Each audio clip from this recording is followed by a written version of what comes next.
In just a little over a year, Michael Vick has gone from jail to third-string quarterback to a legitimate contender for the NFL's MVP award. He has the Eagles atop the NFC East, and his play in 2010 has many wondering if he's ever played at a higher level. Michael Vick's comeback season is definitely one of the top stories of the year, and it's just another epic twist in the career of one of the most polarizing figures in NFL history. Warwick High in Newport News, Virginia, where it all began for a young Michael Vick. It was apparent early that Vick was special and that he had extraordinary natural physical gifts. Gifts, in fact, that would first garner national praise as he and the Virginia Tech Hokies took the NCAA by storm. I've really never seen anything like it. Talk to the people at Virginia Tech, and they say we had 999 pieces of the puzzle already set. Michael Vick was the last piece of the puzzle. Incredible. This guy is a big-time player for anybody. Vick led Virginia Tech to an 11-0 regular season and an appearance in the 2000 national title game in his first year. He would cap his freshman year by becoming the first player in NCAA Division I history to win Conference Player and Rookie of the Year honors in the same season. Vick's two-year assault on college football led to being selected first overall in the 2001 NFL Draft. He would take over as the full-time starter in just his second season, while simultaneously changing the face of the quarterback position in the National Football League. It didn't take long for Michael Vick to become one of the most feared and explosive players in the league. Talk about passing the magic. Michael Vick doesn't even have to pass the magic. We just want to touch him. It's Michael Vick with the remarkable scramble, the almost inhuman speed. Is there any doubt as to who will be the most valuable player in the NFL this season? Michael Vick gets my vote. Vick rewrote the record books for rushing quarterbacks. He made multiple Pro Bowls, led the Falcons to the playoffs, and even won on the hallowed frozen tundra of Lambeau Field. Vick not only became the face of the Falcons, but arguably the face of the NFL. In 2004, he signed a 10-year, $130 million contract with a $37 million signing bonus. His gift was paying off as he became the highest-paid player in NFL history. But as always, with the praise and accolades came the critics and higher expectations. The same speed and agility that made Vick unstoppable was now being looked upon as a detriment that made him injury-prone. Detractors became quick to point out Vick's passing flaws, despite never having a legitimate receiving threat better than Alge Crumpler. His struggles on the field soon began to mirror his struggles off the field as well. There was the Ron Mexico genital herpes saga, fines for giving fans the finger, and is arrested at Miami airport for having a water bottle believed to contain a substance with an aroma that was described at the time as, quote, closely associated with marijuana. Yes, Vick was later cleared, but the ongoing PR nightmare would continue to escalate at an alarming rate, culminating with the now infamous dogfighting scandal. After serving 18 months in prison, Vick had officially hit rock bottom. Many wondered if he would ever play in the National Football League again. Once again, I offer my deepest apologies to everyone. And I will redeem myself. I have to. The Philadelphia Eagles would give Vick a second chance, while he also worked behind the scenes to get public opinion back on his side. He started working with the Humane Society and mentoring children. But ultimately, he needed to be back on the field to fully rehabilitate his image. Here's what Michael Vick brings to the table. Mobility, escapability, and a nose through the end zone. Running in for the touchdown. He is dazzling so far this evening. Vick sidesteps a sack, and now will take it right up the middle of the field. Vick on a quarterback draw. Touchdown, Philly. If he keeps this up, he's going to be the NFL Player of the Year. After starting the season as a backup, then dealing with early injuries, simply put, Michael Vick has been electrifying. His redemption song includes a 59-28 beating of the Washington Redskins on Monday Night Football. That night, Vick became the first player in NFL history with at least 300 passing yards, 50 rushing yards, 4 passing touchdowns, and 2 rushing touchdowns in the same game. I've had some great games in my day, but I don't think I had one quite like this one. His next explosion came in an improbable 21-point comeback victory versus the Giants. In that triumph, Vic had 94 of his 130 rushing yards in the final quarter of play, a performance that won him his third NFC Offensive Player of the Week award for this season. Vic has produced 28 touchdowns in his first 10 games this season and is picking up steam as a legitimate contender to win this year's MVP award. Yes, Michael Vick is officially back, and the best way for him to erase his past demons is to continue to be dominant in the game that many once thought he was put on this earth to play. Do you lean at all toward the place you know the best? I mean, do they have an edge going in? Well, absolutely. Your home team? Absolutely. Because, you know, this city, these fans, I mean, has given me a lot in these 7 years. And, you know, for me, it's comfortable.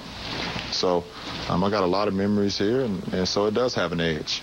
But it's going to be a very interesting summer, and I'm looking forward to it.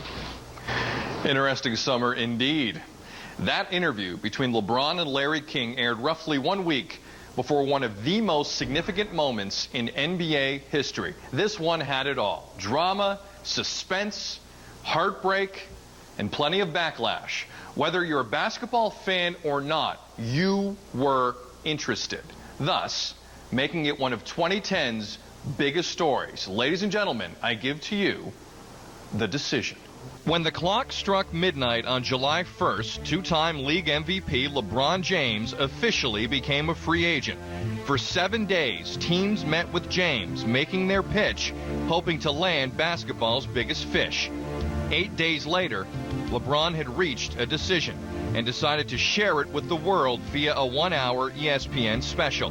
Nearly 10 million viewers across North America, including a few of us here in the Score newsroom, sat absolutely captivated, waiting for one of the biggest moments in NBA history. At 9:27 p.m. Eastern, July 8th, the wait was finally over, and LBJ raised the curtain on his future. LeBron, what's your decision? In this fall, man, this is very tough. In this fall, I'm going to take my talents to South Beach and join the Miami Heat. Miami Heat. That was the conclusion you woke up with this morning? That was the conclusion I woke up with this morning. Why? Like I said before, I feel like it's going to give me the best opportunity to win. News of LeBron's decision was greeted in Miami with predictable euphoria. James, along with fellow summer acquisition Chris Bosh and Dwayne Wade, were about to join forces, and South Beach couldn't be happier. He won 66 games without Dwayne Wade. He's the best player in the world, but he might not be the best player on this team. While Miami rejoiced, Cleveland's hatred towards James burned bright, and stoking the flames was none other than Cavs owner Dan Gilbert, who posted this now infamous letter written in, of all things, Comic Sans on the Cavs website mere hours after LeBron's decision, saying, quote, "I personally guarantee that the Cleveland Cavaliers will win an NBA championship before the self-titled former king wins one." Gilbert's vitriol continued later that night as he accused LeBron of quitting on the Cavs during Cleveland's playoff series loss against Boston. While others didn't use language that strong, LeBron's announcement continued to draw strong criticism from around the basketball world. I would have never called up Larry, called up Magic and say, hey, let's get together and play on one team. I'm a competitive guy, and I like to play against competitive players and see what happens from there. I'm not upset he went to Miami. I'm upset the way he handled it. I think, number one, he should have called the Cavaliers in advance. And that little decision thing was very silly. With so much negative press, it didn't take long for LeBron to defend himself, saying that race was a factor in the backlash. In an effort to further answer his critics, James, along with Nike, put out the following ad. Seriously, what should I do? Should I tell you I'm a championship chaser? Did it for the money, rings? Should I accept my role as a villain? Maybe I should just disappear. It was his answer to all the criticism he'd been hearing for months. But on December 2nd, he would get an up-close and personal look at the hatred firsthand when he made his return to Cleveland. Despite the animosity, LeBron would get the final word, scoring 38 points through 3 quarters. For one more night, LeBron was the focal point, as he had been for the previous 12 months. He dominated the headlines, so much in fact that Time magazine pondered making him Man of the Year. Regardless of what side of the LeBron discussion you're on, no one can debate that he made 2010 his year. And how many championships he wins in the years to come will help determine whether or not it was indeed the right decision.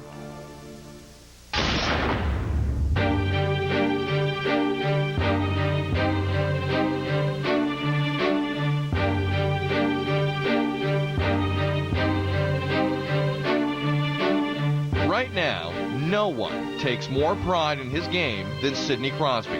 The superlatives are never ending. He's taken his play to the next level. Where he was once being compared to Ovechkin, he's now left that argument behind and set his eyes firmly on the stratosphere of Lemieux and Gretzky as one of the best ever. Sidney Crosby has put something else in the repertoire, folks. He has added to his greatness. Was one of those sensational athletes, and his drive to win, unlike many others. In 2009, Sidney got his cup. In 2010, he would get his moment.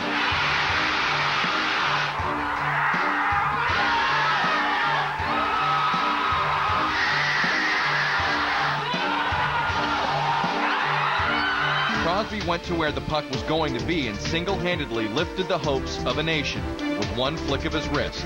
Crosby's golden goal put Canada on top of the hockey world once again and firmly cemented his status along the likes of Paul Henderson, Mario Lemieux, and Wayne Gretzky in Canadian hockey history. And he made that look so easy that it's ridiculous. That's absurd. This is something special that we're watching. It just is not this easy, folks. At only 23, but in his 6th year in the league, Crosby's starting to make the hard play look easy and the impossible play look ordinary. With the Penguins missing both Jordan Staal and Evgeny Malkin for some time due to injury, Crosby has simply carried the Penguins on his back. Come on, everybody, we're going! What a way to time it, Sid. He shot it. He's on it. Scores! Cut into the goal. He scores! Come on! You balloon! Scores! Scores! Right in front, they score! It was in the back of the net before you could say Magic wand of the Wizard of Oz. We're going streaking! We're not sure if streaking is even the right word for what Crosby is doing this year. Exceptional may be more apropos. Sid has registered a point in 32 of the Penguins' 36 games. In fact, his 23-game point streak is the longest streak in the NHL since Matt Sundin had a 30-gamer in 1992. The streak had many people talking about the absurd 50 goals in 50 games. That's just how good Sid is playing. Crosby started 2010 off with an unforgettable goal and is ending it with a memorable streak. The superlatives are never ending. The argument is no longer gray. In 2010, Crosby entrenched himself as the best player in the world.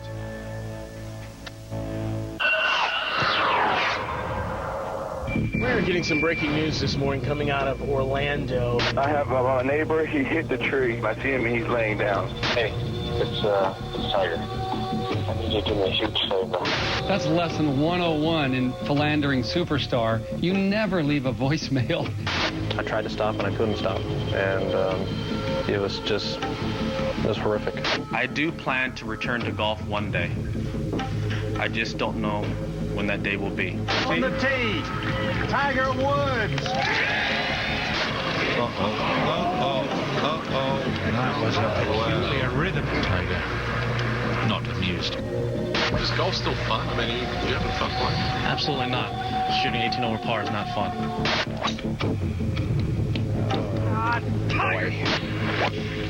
God, Tiger! Once again, a one-handed follow-through. He is totally out of sequence in his golf swing. So you think it's more mental? It's been a long year. Is that it, guys? Thank you. If there was one story that none of us could have predicted in the past decade, it would have to be the fall of Tiger Woods' empire that we witnessed in 2010. Even now, when you look back, it's hard to believe everything that unraveled for maybe the most dominant athlete to ever walk the planet. From the $100 million divorce to the agony of constant defeat, Tiger hit rock bottom. And now, we're left wondering if he'll ever get back to being the invincible force that he once was. Because of his actions, Tiger Woods has made it impossible for the public to sympathize with him anymore. But you have to admit, that's about as rough of a year anyone can go through. Never mind having it played out in the media for the entire world. Can you please take your name off your phone? My wife went through my phone and maybe calling you. You gotta do this for me. Huge. Quickly. Bye. But as time passes, people tend to move on. Other stories take over the headlines, and guys like Tiger Woods get a chance to start over.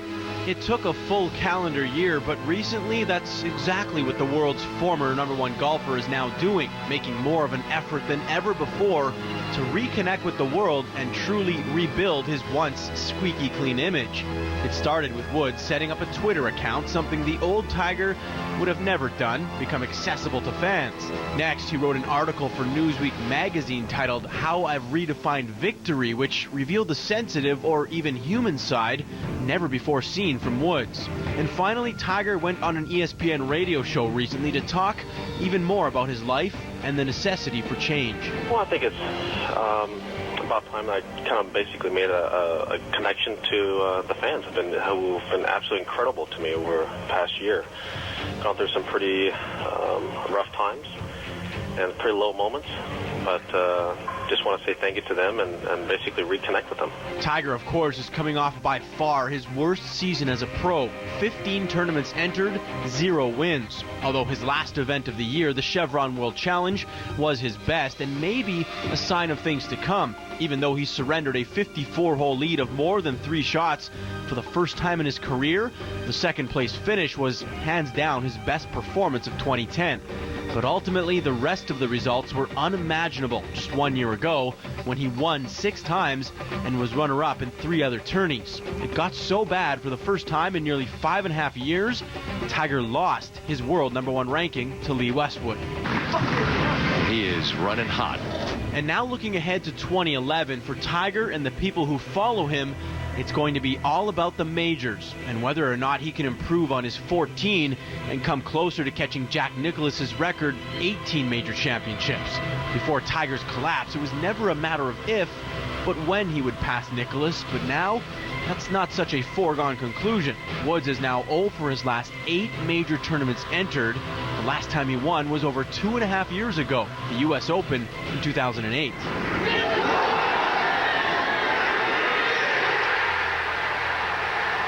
Expect anything different? U.S. Open champion Tiger Woods. Tiger will be 35 when he tees it up in 2011, and history tells us that winning the big tournaments doesn't come easier as you get older. Tom Watson never won a major past 33. Arnold Palmer stopped at 34. Nick Faldo and Greg Norman both won their last at 38. And the Golden Bears' last major would have been 40, but he pulled off one last miracle at Augusta in '86 as a 46-year-old. Add to the mix 3 major knee surgeries for Tiger over the years and the inevitable arthritis that comes with that. It's becoming more and more obvious that Tiger is running out of time to cement his legacy as the greatest golfer of all time. But then again, Tiger has beaten the odds so many times before. Well, here it comes. Oh, my goodness.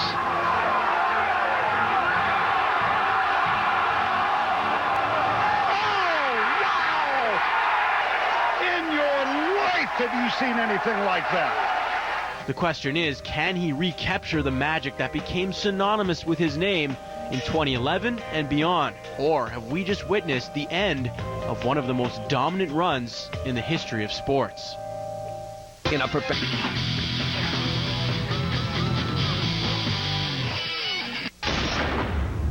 The Los Angeles Clippers have been called the worst franchise in professional sports. With just 4 playoff appearances in 30 years, the Clippers have made the most draft picks over that span with very little to show for it.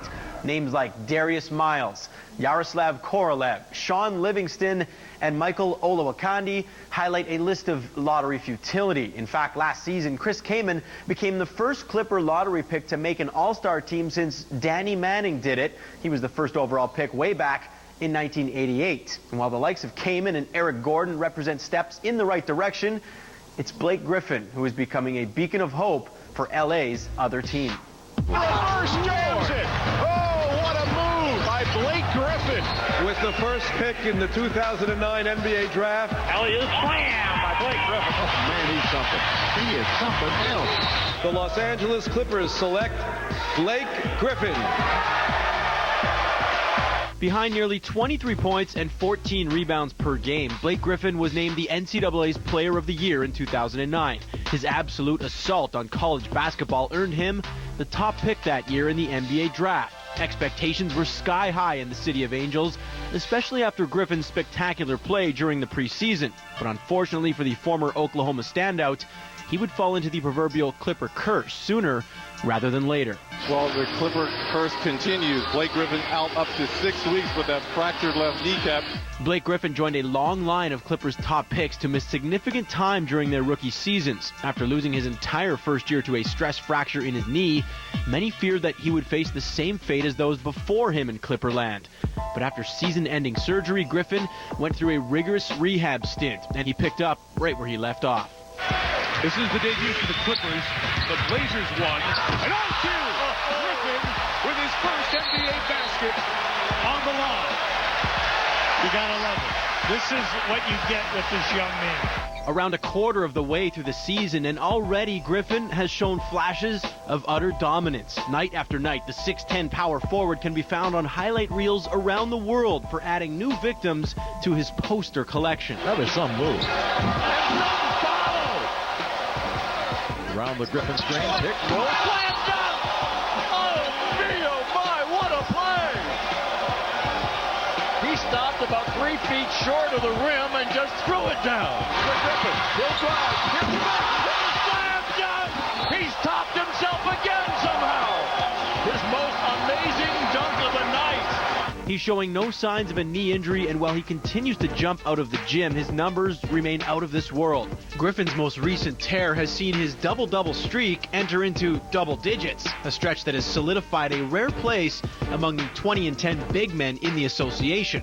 So far, the Clippers season has once again been marred by injuries, so Blake Griffin's all-star play has yet to translate into victories. But with that said, there is no doubt that Blake Griffin will be the hero in this LA story, as the Los Angeles Clippers may have finally found a gift within their curse. Baron Davis to Blake Griffin. Here we go! Those two guys are going to hook up all season long. You think? Blake Griffin is just an amazing athlete. Look,